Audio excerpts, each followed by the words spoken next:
Welcome, Lily, to Tits for Your Twenties podcast. Thank you for being here. You're welcome. Thank you for inviting me. It's so That's exciting. right. I'm very excited to be here and have this conversation. So am I. What are we going to be talking about today? Yeah, so I'll give a bit of an introduction about who I am. Yeah. So I am a self-love coach, and I basically help women to transform their mindset so that they can fall in love with themselves and their lives and get rid of the nasty inner critic that might be kind of harping on at you, telling you you're not doing a good enough job.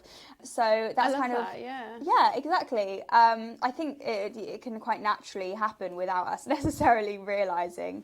So yeah, I'm a self-love coach, so we're going to be chatting all things like mental health, self-love, yeah, all of those good things in your 20s. Huge part of being in your 20s too. Yeah. How did you get into that role? So I would say I got into coaching because I have always wanted to help people. That's been a big part of what I've wanted to do. And I personally struggled with mental health for a good decade, I would say, probably from about the age of 14 until about 24, struggling with anxiety, depression, an eating disorder, all of those things linked. I think when you have mental health problems, they quite often, there's a lot of comorbidity, so having more than one. Yeah. So it was kind of my own struggles and coming out the other side, going from a place of feeling really down every day and having that really nasty inner critic in my mind telling me that I wasn't doing a good job and everything like that. And the transformation that I've gone through to now of I absolutely love life and I love talking to people and I'm kind to myself. And yeah, I actually just love myself and things now. That's amazing. I'm so glad to hear that you've sort of been on that journey too. And I guess you can relate then to a lot of the people that you're working with. Exactly. And that you speak to. And I guess they understand you a lot more as well when you work together. Yes, exactly. That's exactly why I want to do it, because I am living proof that people can fall in love with themselves, fall in love with their lives, and to be able to facilitate that and help other people achieve that is just, yeah, it's absolutely magical. It's life-changing for people. So that's kind of what led me to it. That's amazing. Well, it's going to be really nice to have this discussion. And I think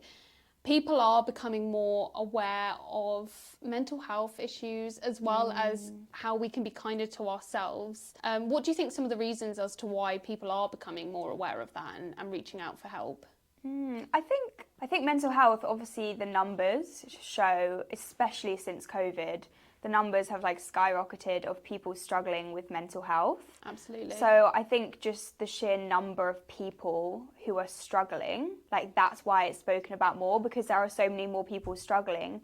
And I also think it's got more socially acceptable to discuss your mental health. Definitely. So I think there's more people who are struggling because of various things that I'm sure we'll get into later down the line. But also there's more people feeling like they can open up. So I think there is more interest of people to learn to try and get themselves out of the situation that they might be struggling with at the moment. Absolutely. No, great. Well, we'll get cracking with our first question and topic, which is, you've spoken about your journey, and I know that you have a community that you've built on Instagram. What do you think the impact of having a community online is on the people that are following you? I think just having a community that is a positive, safe space for people. Yeah.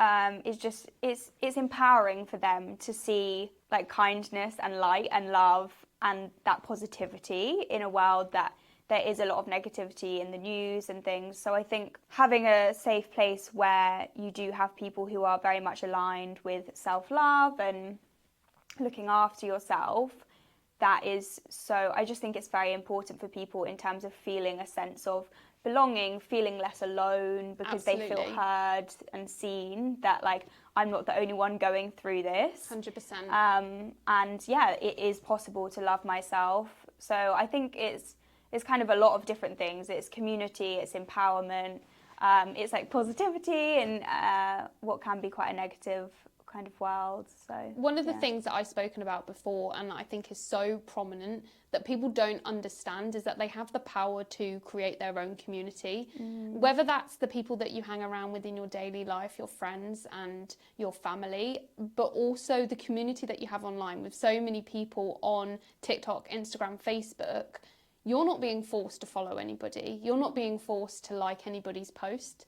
And so ensuring that you have a community that you feel really empowered by, and that you can open up your phone and not feel a gush of sort of comparisons in your 20s is really important. What do you think? Yeah, I absolutely agree. I think I definitely resonate with that. I think if you are opening your phone and going on Instagram and then seeing, maybe if you're single, you're seeing everyone in relationships, or maybe if you're struggling with your body image and you're seeing loads of like skinny people or girls with abs and big bums. Victoria's Secret models. Those Exactly. Things, yeah. I think when you do follow people who are maybe, they can be like, maybe they're your friends or they're people that you aspire to be like, I think that can be detrimental sometimes if it makes you feel down. So I would just say, when you are following people, notice when you see their posts what comes up for you, and if it is like a comparison piece or sadness or envy, like just maybe unfollowing them or muting them for your own mental health. Because yeah, I think who you follow and what you see every day, what you're feeding yourself, is so important to mental health. 100%. And I like to have examples of, like, I'm 24, I'm in my mid-20s, and an example of this for me was when I decided I was going to create myself a pet business. Very, very out there, but I was like, no, I'm going to make some jumpers. I just got my dog for my first ever pet. And I remember following this brand. I'm not going to say what the brand is because they're incredible. And every time I opened my phone to look at this brand, I felt this, like, why have they got that? I want that life. I want that success that they have. I hadn't put the same amount of effort in as them, but in that moment it felt so overpowering that I wanted to get to where they were, but in a really negative way. I wasn't looking at them going, wow, how can I get to that point? It was a lot of envy and a lot of jealousy. And I think those feelings a lot of people can also relate with when they open up their phones and want the life that they can see somebody else has without the bigger picture and perspective. We can compare what we have to someone else's, and that's why I think that community is so important, that actually if you keep doing that, possibly you need to reconsider whether you are following them for the right reasons or not. Definitely.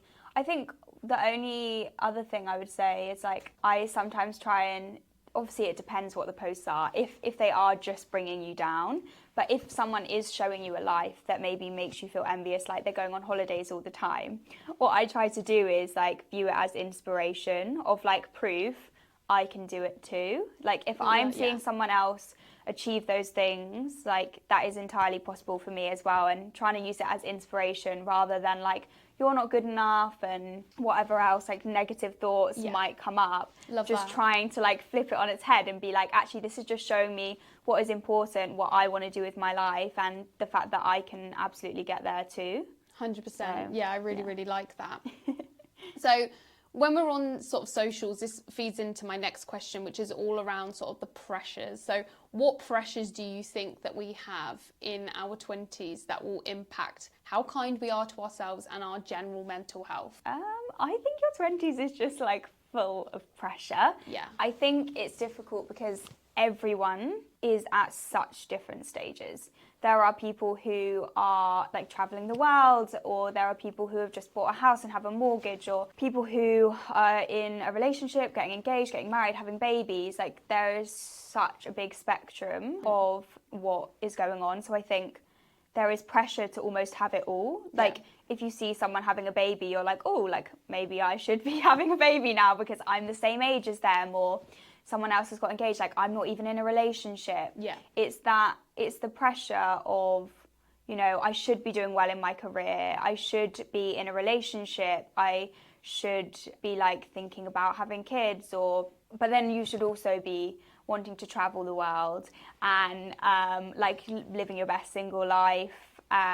There's just so many like contradictory things that we're sold that puts the pressure on, because we're constantly looking outside in society to tell us what the right thing to do is, where we should be. And we forget to actually look inside of ourselves and say, like, what actually matters to me and what feels aligned to me. But it's because, you know, we're social creatures. We all want to be liked. We all want to do the right 100%. thing. So yeah, I think it's pressures in every area. I would say. I remember in my teaching role, I was very young to be a qualified teacher, and everyone would go to me who was a lot older than me, who were also teachers. They would say, when I was your age, I was going out clubbing every night. And I was thinking, well, I can't do that. I'm not in a situation where I can do that. But also, do I really want to? The generation above us, our parents, our grandparents, they all lived a completely different life to us. Do you think they understand the pressures that we're actually going through? I don't think so. I think because they haven't lived our experience, they didn't have social media. Everything was so different. So, and I also think it was more normal to just like settle down with someone. I think they had different pressures. Yeah. I think they definitely had pressures to settle down and have children and get married sooner because that was seen as success. And I think now, where there's like more feminism and things like really being pushed, I think people are now, like, women are almost wanting to do everything. Like, we're like, we need to be great at our career, but we need to have babies when we're like at our most fertile because our clock's ticking. And I love that. I love that we all want to succeed more, and that we want to also be athletes. We also want to be the best in our career, and we want to do it all. We should be allowed to have it all, right? Yeah, of course. I think it's just, I think the parents won't understand because they aren't living the experience, and they had pressures too, but I think in a very different way. Yeah. Does make me think, what's life going to be like for our children? Oh my gosh, I know. I'm a bit scared I'm because only 24, of like social but, media and all of that. You just don't know. But I think there's so many great, like, there's so much more. The culture is very much more about speaking up and changing things now. So I think hopefully it will be good changes. We're a bit more aware of the change as well. Exactly. If anybody's in sort of like a negative mindset or mind space, what can they do? And at what point do you start and think, right, I need to get help? So I think in terms of the needing to get help, if you are in a negative headspace and it's starting to affect like your day-to-day life, like maybe you're finding it difficult to shower, or you're really struggling to get to work, or just you're starting to cancel on friends, things like that, where you really notice, like, this is actually starting to impact my life. I think definitely try and reach out and get some help. Go to your GP. They're like a good starting point to get some kind of support. In fact, if you don't want to go to your GP, you can also self-refer online on NHS Talking Therapies. Oh, that's amazing that you can do that. It's called IAC service, so you can just Google and put your postcode in, and you can self-refer to get some kind of support. It might be like a digital course, it might be one-to-one therapy, it might be like group sessions, but like that is just a little snippet of information that's really useful. Is if you are struggling and you're scared to go to your GP or something, you can actually refer yourself. It can be so intimidating going to a GP. Oh God, yeah. I mean, even when I have something wrong with me, like on a day-to-day, let's say it's like physical wrong with me, with like my foot or something hurting, I'm like, oh God, are they going to take me seriously? There's so many bad experiences that I've heard from people about going to their GP. Yeah, and I think also, like, if it's mental health, it can't be seen. It's not like you can rock up and they can clearly see that you've broken a leg or something. It's like you have to describe what is going on in your mind, which can be really hard if you're confused by that and struggling with it. So to just tell a stranger that can feel really hard. Whereas with the self-referral, you can just kind of pop it in online. You don't have to go through all of the details and I guess journaling could help with that, couldn't it? Yeah, so in terms of if, just to round that up, so if you are like struggling and it's affecting your day-to-day life, then definitely reach out to your doctor or to get some sort of support. But then if you are kind of like, it's never too early, I would say, to get help. Like, whether, obviously not necessarily going straight for the therapy route, but if you can afford to, there's obviously things like BetterHelp now, where you can go online and choose your therapist. And I think that's a really great way, if it's financially possible, to get therapy at a point before you might be able to access it on the NHS. But yeah, so in terms of actually things that you can just do to help your mental health, I think journaling is very, very powerful because it's just getting words out of you. Yeah. It's getting all of your problems and just physically putting them on paper rather than them going around in your head 1,000 miles an hour and you just like trying to battle each and every one that comes up, because you are just getting it out in the open. You're getting it out of your body. So I think journaling is definitely really, really powerful. I think connecting with friends and family if you can, getting out in nature, moving your body. Affirmations are another great thing in terms of journaling. I've heard a lot about affirmations. Do you want to like expand? What are affirmations? Affirmations are like I am statements. So it can be anything, but what it's kind of used for is it can help you like grow confidence or change a belief that you might currently have. So if in my head I'm always saying to myself like I'm a failure, everything I do I'm always like, it never works out for me. Affirmations will be I am statements that are completely the opposite of that. So I can do anything I put my mind to. Like I am successful, I am worthy of success. Just any I am statement that is like empowering, and anyone can choose whatever it may be, whatever they want to feel or believe about themselves, basically choosing an affirmation to do that, because by repeating those words to yourself, you're retraining your brain to believe them and register them, which is the most powerful thing, because you're then not running on this, you know, false belief that you think that you fail at everything, because your brain starts to believe, actually, I am successful. So are there any that you use and that you really like? Ooh, I mean, they change all the time based on like what I'm going through. And how I'm feeling. So because of going through a breakup recently, one of my favourite ones at the moment is I'm the love of my own life. Love that. And also I can give myself everything I need. Like those two have been very staple for me recently, because they are just like reinforcing.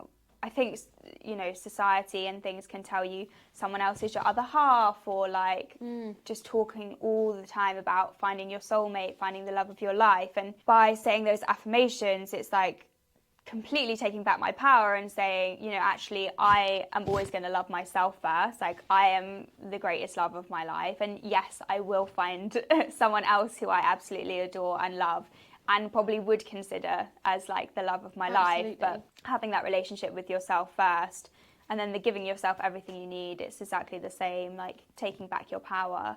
In a relationship, we often look for other people to like help us feel happy, or fulfill our needs, and it's just saying to yourself, I can do those for myself.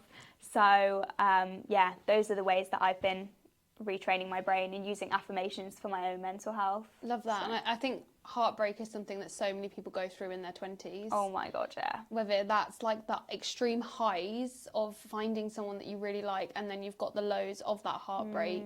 And it can be so difficult. We rely on that other person so much. And I feel like that probably could put somebody into a position where they aren't practicing those self-love techniques, and they aren't loving themselves before loving somebody else as well. And I think going through that heartbreak and then realising, okay, I need to focus the attention on myself, and then to be able to find somebody new who respects that as well is really, really important.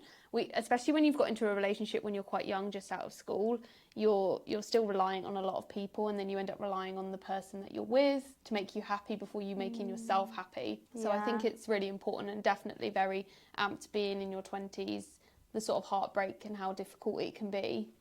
I think also there's heartbreak in all sorts of like shapes and sizes. It can be heartbreak from like a romantic partner that you were with for a long time. It could be heartbreak from someone you dated for like a couple of weeks. It could be heartbreak from like a friendship that you had for a long time. That's hard. That is really hard. And it's not something that's often spoken about, but I think it definitely happens a lot in your 20s. You know, you've got friends from school or friends from uni, and different parts of your life, and you know, sometimes you don't align with them anymore, and like that's okay. But yeah, I think there's heartbreak in many different shapes and forms. I like that. I'm such a nostalgic person, and I'm always thinking about the past. I'm always thinking about the good memories. And so it can be really hard then to let go of a friendship or let go of those memories that that you feel quite warm about. And that in itself is like dealing with a breakup, isn't it? Because you're like, I'm never going to get that life back. I'm never going to get those memories back. And it's learning to then cope with that and move on with your life. And when you have friends who are in school, you're usually put in a place together to make friends, and then that's it. Whereas you have to find people you match with later in life, and then those connections are probably better than they were in school.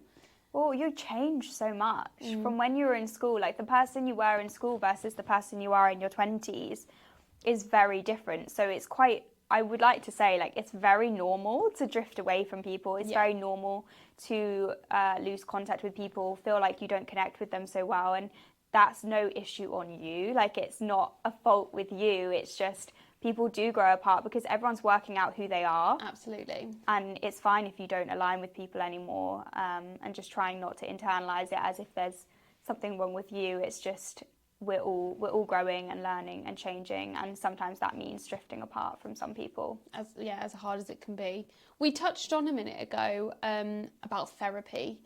I feel like so many more people are happy to talk about therapy as a way of letting out a lot of emotions, talking about our days, talking about what's going well in our lives. But also there's so much stigma still that when you go to therapy, there has to be something wrong. There has to be some sort of trauma that you've had.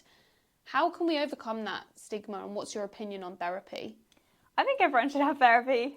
I think everyone should have therapy. I think it can be great as a preventative mechanism rather than, necessarily waiting until you've got an issue. Because if you go to therapy before you have an issue, you're only going to learn the coping skills to help you to manage your mental health and to stop it potentially going down into struggling with it. So I definitely think everyone should go if you can access it.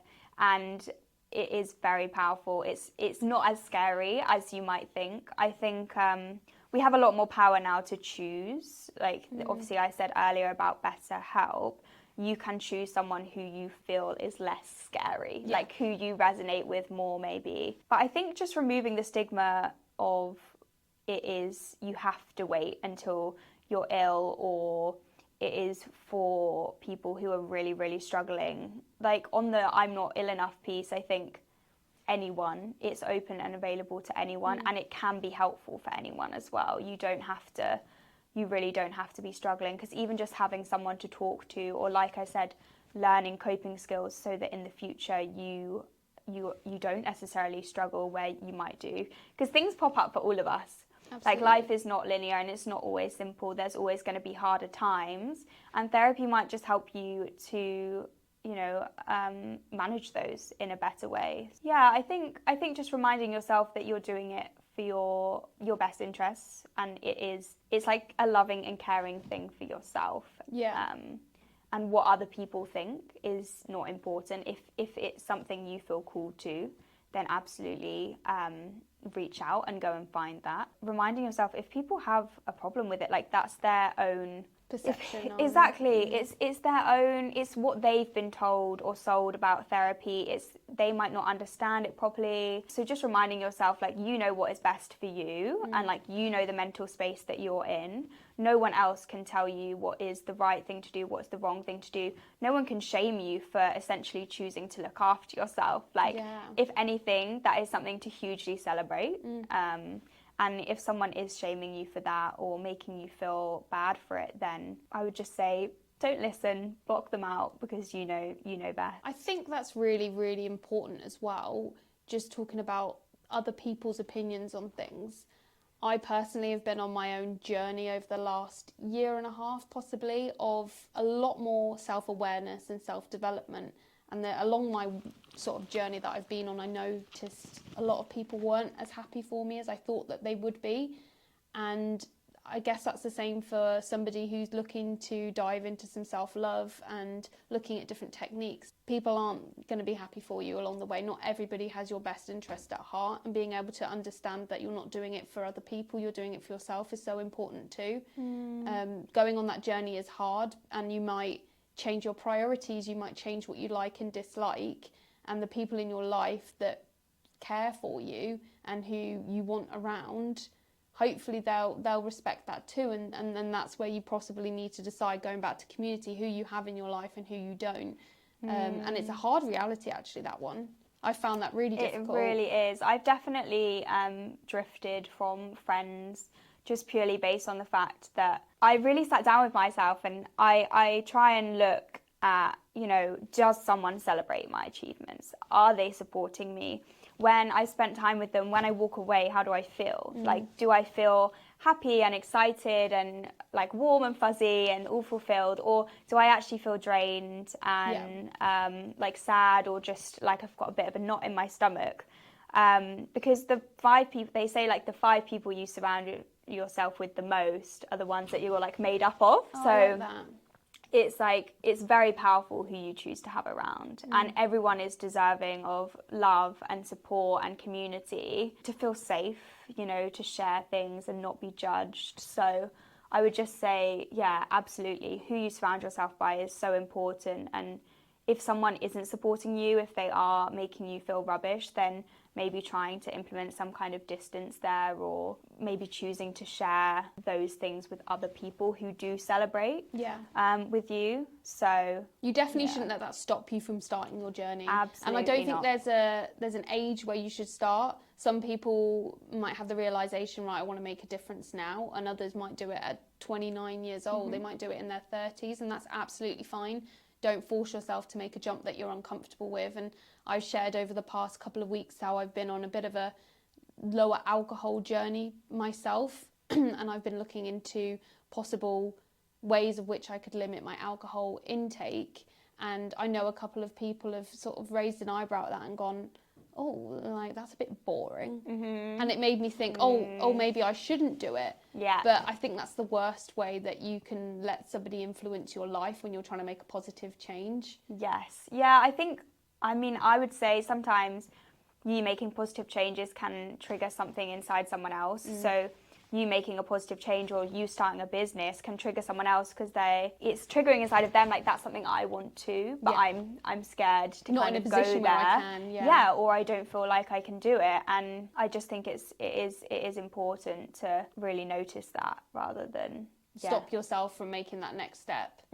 Exactly. Just rather than holding back because of someone else's opinion. And especially, I understand, I went through exactly the same thing with alcohol. Like, even during uni, I didn't really drink, and I would definitely get comments about like being boring and things like that. But it's what different people enjoy, and it's how different people want to live their life, and there is no right or wrong. No, and exactly. If alcohol doesn't feel good to you, then that's absolutely fine. Like, the people who care about you and the people who are genuine and loving just love spending time with you, regardless of whether you drink you're drunk or not. Exactly. And it's just trying to remember that. You can definitely get on the other side of it, though, where you've gone through your journey and then somebody wants to pinpoint something you did years ago when and that's quite difficult when somebody said, oh, do you remember when you used to do that? And you want that part of your life sort of done with, and you've moved on.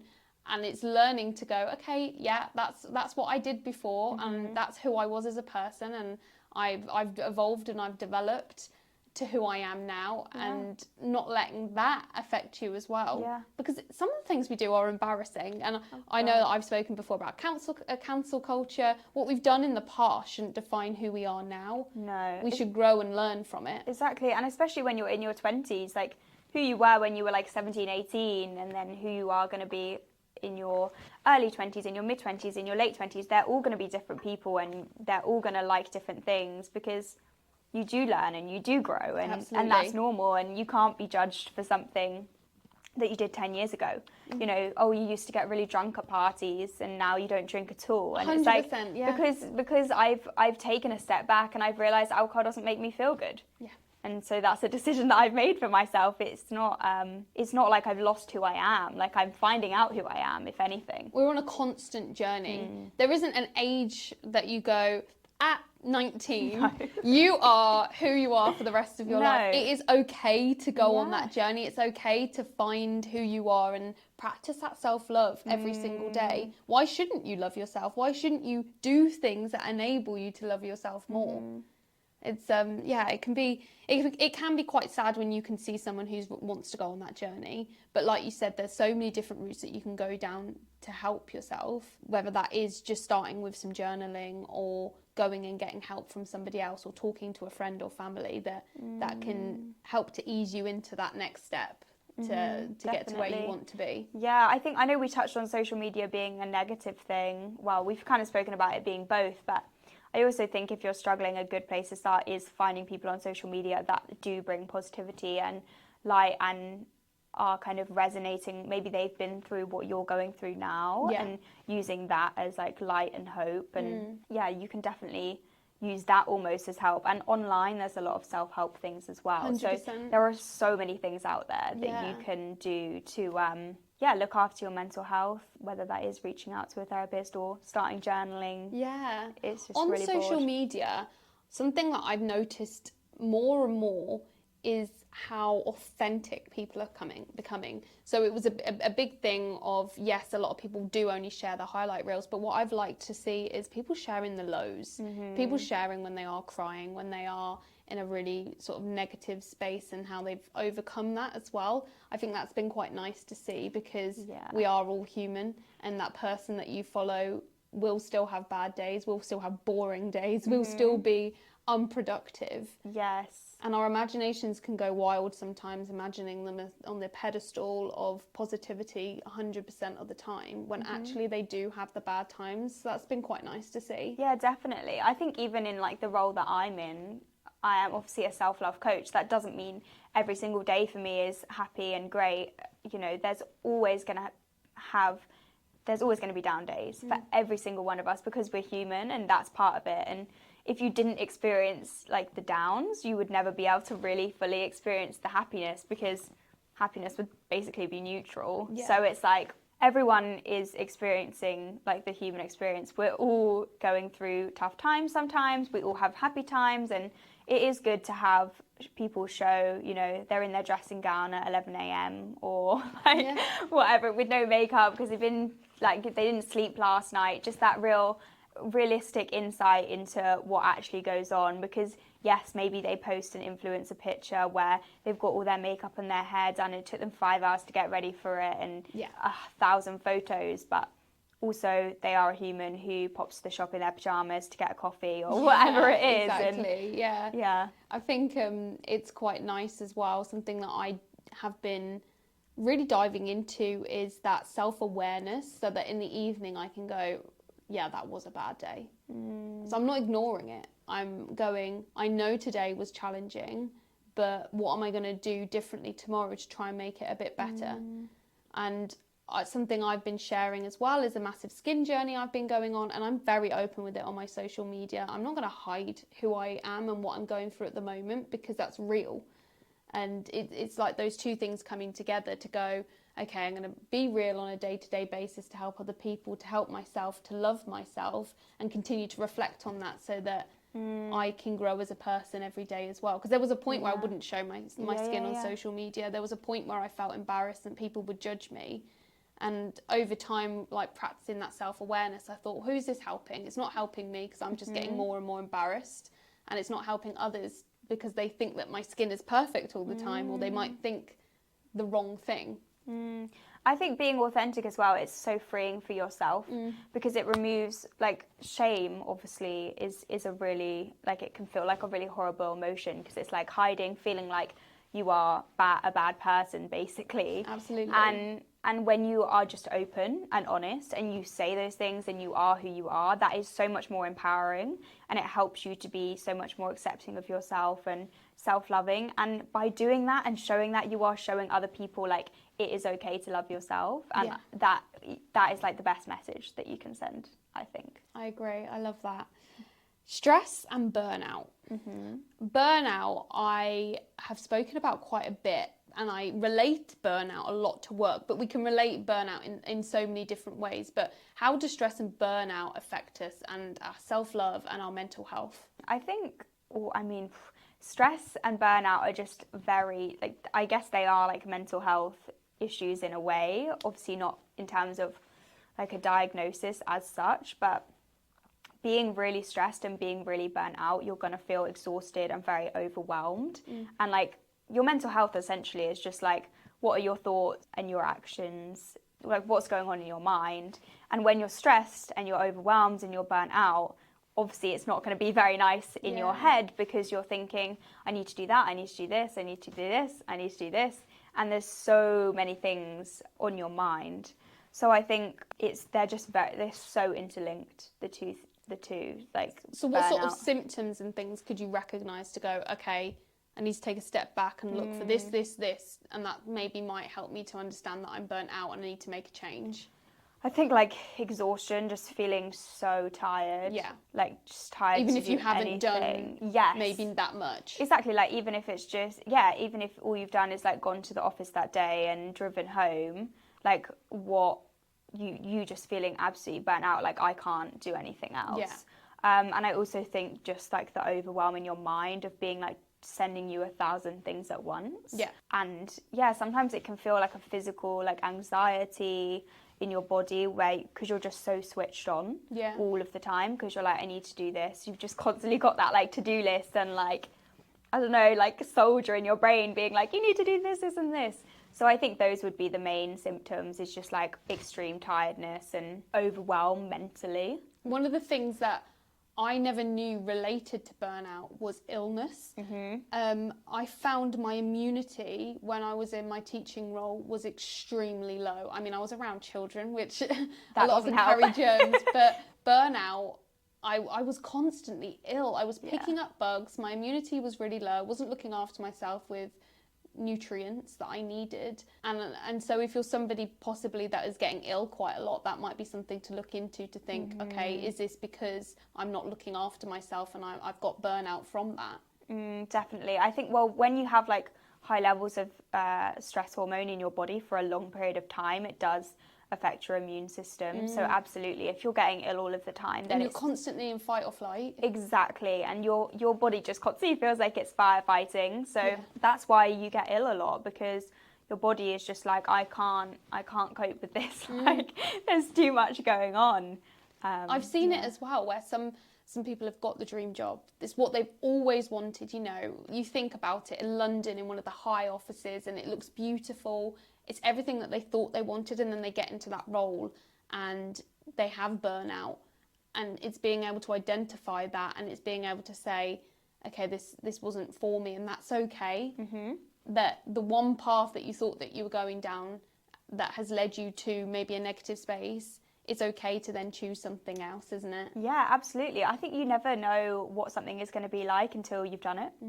And there's no shame in trying something, and it's not a failure to like try something and it not work out. Like it actually is braver to walk away than to stay trying to, fight through the stress and the burnout. I think questioning as well, is this what I want my life to look like? If you're not enjoying it and you are spending a lot of time in burnout and stress, is that how you want to live your life going forwards? And if not, just evaluating what changes you can make. Definitely. It definitely goes back to that expectation and the pressures that we put on ourselves. And there's definitely a lot of people saying you must be working a 9 to 5 to be happy. You must be doing on a certain salary. And the reality is everybody's expectation is different. Everybody's happiness and success is defined in a different way. One person might be happy to be on a certain salary for the whole of their life and not move up the ladder, which is absolutely fine. But on the other end, there might be somebody who wants to move up the ladder because that's how they determine their success. So I think as well, you cannot compare your journey to somebody else's. And if you do start doing things that you don't want to do because you think that's the expectation, that's when burnout can happen as well. Okay, let's move on to like our very last question. And I think this is going to really help people who are wanting something to take away with them right now. So if somebody's sitting here listening going, I feel like I might have burnout, I'm in a really bad negative space, not quite wanting to reach out to a therapist, not quite wanting to speak to anybody, what can I do right now, or a few things that I might be able to do right now that's going to help me to get into a better place where I can love myself? I think one of the first things I'd say in terms of being kinder to yourself is starting to get awareness of your self-talk. Like, what are the thoughts that are going on in your brain? Are your thoughts saying to you, you know, you're not doing a good enough job, or just being very critical, and trying to notice that and replace those thoughts with a more compassionate voice of, you know, it doesn't have to be like, I love you, I think you're amazing. Like, even just being like, yeah, today's been hard, and like, you've done a good job. Or rather than saying like, oh, you're an idiot, you missed the turning, you know, you're turning, just saying like, okay, like, that's okay, it's fine. Absolutely. These things happen. So I think definitely checking your self-talk, and just when you do notice it coming up as being very negative, just trying to switch it for something more compassionate. And if you struggle to connect with that, I would say the whole, what would you say if a little kid made the same, like, had the same situation, or your best friend was in the same situation? The likelihood is you are going to be very kind and loving and supportive to, you know, a young child or your best friend. And so by asking yourself that question, it can help you be kinder, because you do recognise, oh, okay, I'm being quite harsh on myself. And I am equally deserving as a best friend, a child, anyone. We're all deserving of being kind to ourselves. So I think that's a really good place to start, just noticing what's going on in your brain. Another really good thing that I like to do is asking yourself the question, like, what do I need right now? And an answer will come up. You might not know like where it comes from, but something will come up inside of you if you just say to yourself, like, what do you need right now? Or like, what can I give you? And I think that's really powerful, because you're checking in with yourself. So if you are stressed, like, and struggling with burnout, that could be something like, I need a break, like, I need to rest. And it's being able to then give yourself that thing. And it's not pushing it in, oh, in a week's time I'm going to have that rest. If you need it now, you need it now. That's okay. And obviously, you know, if you're at a 9-to-5 job, you might not be able to be like, okay, see you later, guys, I need a nap, so I'm just going to pop in, like, go around the corner and have a sleep on the sofa. But like, as soon as you can give yourself that thing, allowing yourself to do it. Or if there's something you could do in the interim, like just going outside and just getting some fresh air. I think that is very powerful in terms of being kinder to yourself, because you are learning to listen to yourself. You're giving yourself what you need, and that builds trust like within you. Definitely. So yes, that's another thing I would say. So I think celebrating yourself and celebrating your achievements, even if you're struggling with stress and burnout, or if you're struggling with your mental health and it is hard for you to get out of bed, or it's hard for you to have a shower, celebrating yourself, just being like, well done, like, I've done a good job. Or one of the things that I've been doing recently is like make a celebration jar of like little ideas of ways to celebrate yourself, and each week just pick out something, and it might be something really small, like saying well done, like you're doing really well. Or it could be something like, go and buy myself a coffee, or some flowers, or anything that feels like celebration for you. Maybe it's having a bath. I think that's a really good way of being kind to yourself. We forget to celebrate the small things that happen in our lives. People definitely think that it has to be big, it has to be a huge success, and then you can go out for drinks or something like that. But there are small goals that you achieve every single day that you should be celebrating. And for some people that might just be getting outside the house and going for a walk and doing some exercise, and others it might be getting a promotion in your job. Those things are all successes as long as it means something to you, and as long as it's something like a goal ticked off for you. Exactly. I think that there definitely is the culture of like, oh, like, let's go out and have a good time because you graduated or you got a promotion, and it is learning to celebrate yourself every day, every week, because you are always worthy of celebration. Like, you're always going to have done something that's great. And different days that will look different. Some days that will be getting out of bed, other days it will be a promotion, and other days it will be like anything in between. There's a whole spectrum, but definitely learning to celebrate yourself as well. Personally. I love that. Well, thank you so much for coming on today to talk about everything self-love. I think your 20s is such a difficult time, and you go through such a journey, and everybody's at different stages, but we all need to know and remember what we can do to love ourselves more, and to remember that there are people out there that can help us to make those changes as well. So no, I really appreciate it, and I will link everywhere that people can consume like your information on your community. I know you've got your own podcast too, which people can listen to. What's that called? It's called the Everyday Goddess podcast, and you talk about all different things, don't you? Yeah, so that is it's to do with like we say healing and like stepping into your power, but it's also stuff that's really relevant and helpful for just everyday life. So like the past couple of episodes have been like, one is about boundaries, which is really important, you know, like we were talking about earlier with stress and burnout. Setting boundaries is really, really helpful for that, because if you aren't saying yes to everyone, you are then protecting your time, and the time that you do have, you can spend on, you know, relaxing, chilling out, not running around trying to make everyone else happy. And we just have lots of different episodes that are about trying to help people live their best life, essentially, and that can be in all sorts of things. We definitely have spoken about like our relationships with alcohol and the things we managed to with that, and body image and body confidence, like everything, literally anything that you can think of that is just helpful, personal development, because I think everyone is looking to improve and live their life the best that they can. So the podcast is all of those things. Love it. No, well, thank you very much for coming, and we'll hopefully talk more about how we can look after our mindsets and our mental health and help everybody in their 20s. Yes, honestly, I feel like you could talk about it for hours and hours and hours, but exactly. Yeah, definitely. Thank you so much for having me. It's been such a good conversation. It's been great. Thank you.